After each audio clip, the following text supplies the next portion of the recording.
Well, good morning once again, everybody. My name is Clint Calfell. I'm with Montana811.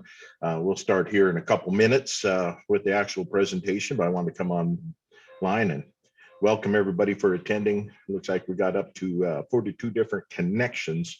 I'm not saying participants anymore because I know in quite a few of the cases there's more than one person sitting there and watching, which brings me up to the point of if you'd like to make sure that whoever is attending and watching get some credit for this. Why don't you send me an email with, because everybody needed to register. So you don't need to give me the registrar's name, but if you can give me a list of all the attendees, then I can put them on the list and make sure that they get kind of credit for showing up and participating today.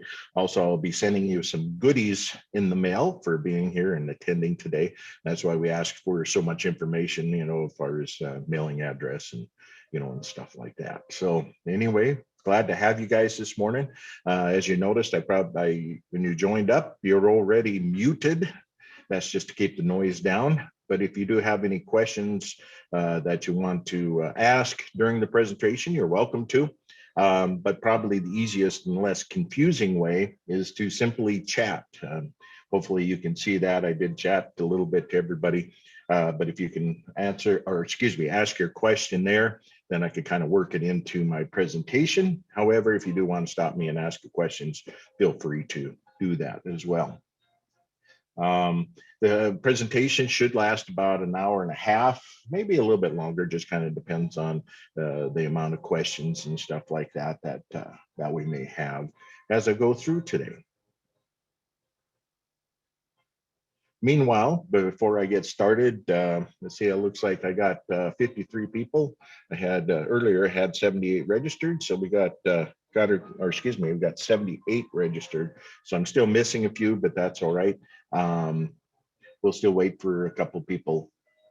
John asks, do you want the list of the attendees sent to your email? Yes, exactly. That's exactly right. I like it. Thank you for straightening me out on that since I didn't say it. So yes, please do that. And then meanwhile, we'll wait a few more minutes to see if there's anybody else joining us. I was looking at the wrong date when I thought it was only 38, but we had 78 registered for today. But I won't wait too terribly long for them.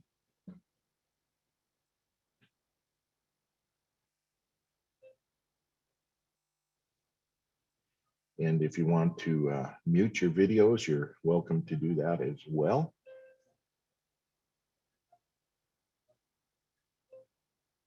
But if you don't or mute your video, is that the correct term? No, stop video.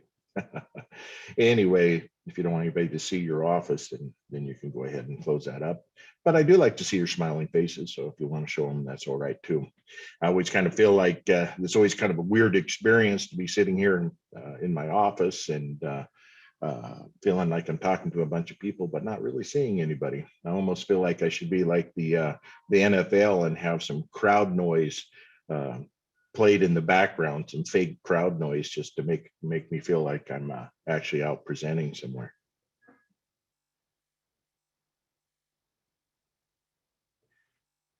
Okay, well, I think we're going to go ahead and start, and people can catch up as we can. Hopefully, you can see the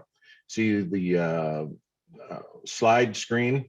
Hopefully, you can see my cursor on there. That's going to be my pointer for today as we go through this, and that way you can kind of see what's going on. Hopefully I can point it out and you can see what I'm talking about. So, all right, well, with this, let's go ahead and get started. See if I can make sure I get everything working properly here.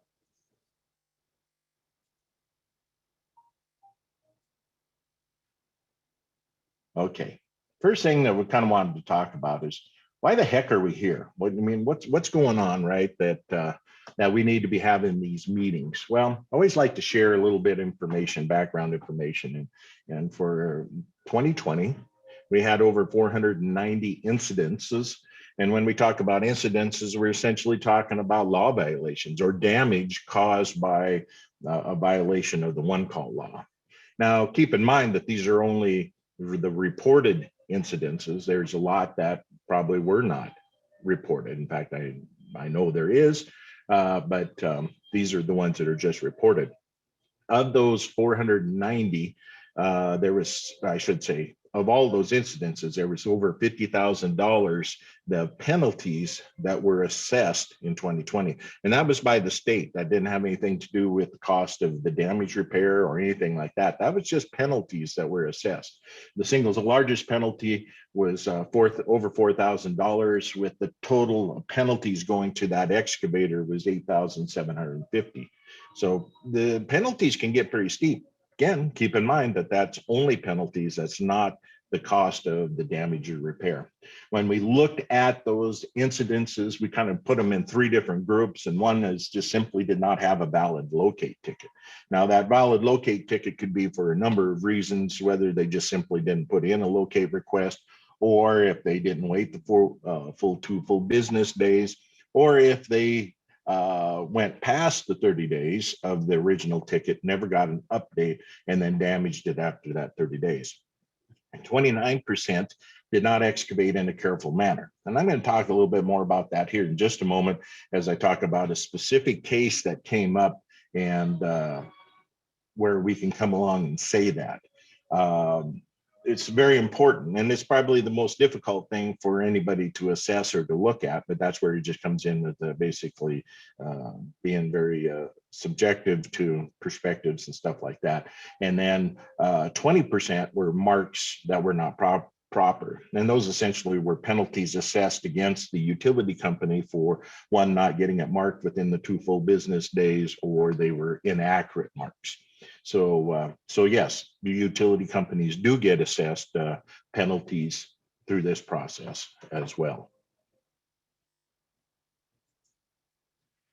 So damages are expensive as well. And this is a settlement that just kind of happened. I become aware of it. I wasn't previously, but I think it's quite eye-opener. It actually happened back in 2013. So that's 7-8 years ago. And the dollar amounts that we're looking at probably are increased, like everything else over the last 7 years. They've increased, but in this case, there was damage to 192 count fiber optic cable. So that's pretty darn large, one of the larger ones. It's one of the main feeds coming into the state of Montana. And this was on a section that was about a little over 30,000 feet long, and 10,000 feet had to be repaired immediately based on the damage. Then they had to do a field splice. So the utility company initially came up with a assessed repair cost of almost $400,000. That's almost $500,000. So it's substantial, right? So when you're looking at repair costs, you want to make sure that you're doing things right so you don't get assessed those type of penalties. Now, of course, anytime when you got to look at a bill that's that big, people are going to fight it. They're going to want to check it over and figure out what it was. So it did go to trial, and it was even appealed after that first trial. Now, when the court looked at it and all things were said and done, they only allowed an assessment of $237,471. Essentially, they came back and said, well, the 1,000 feet that you replaced was significant, or it was, how do I want to say that, was good enough. It met all of that company's criteria for noise on the line and all these different things that they were concerned with, which is legitimate concerns. But even though they put in an extra splice that wasn't normally, the system wasn't designed to have, it still functioned within their parameters. So the court said, well, we're not going to let you assess that full 30,000 feet. We're only going to let you do the 10,000. So it came down after the court heard all the different arguments and stuff like that. They felt that the excavator was 65% liable for the damages. The rest of it, essentially, the utility company had to eat. So that other 35%. Now, if you look back, or if you add in that full $30,000 or almost $40,000, the facility owner ate a lot larger portion. So that's just the cost of the repair, and that was what was come out of that. Now, imagine if you're the company that is having to go to court over this, all the other costs that go along with that, including the lawyer cost, any court fees that may come along that, the hiring of expert witnesses. And yes, they had hired, both sides had hired expert witnesses to come and testify. And then both companies had to have their employees that were involved in the assessment. And then in this case, for the excavator, there was 3 that at least was mentioned in the lawsuit that I read. That had to come and testify. And these are just on the ground workers. So if you're an on the ground worker and think this doesn't affect you, no, it will. You will be called in to testify and explain what happened that day, what was going on. So you want to be aware, and you don't want to feel dumb when you get into court and they start asking you questions. So why'd you do this? Or what, didn't you think that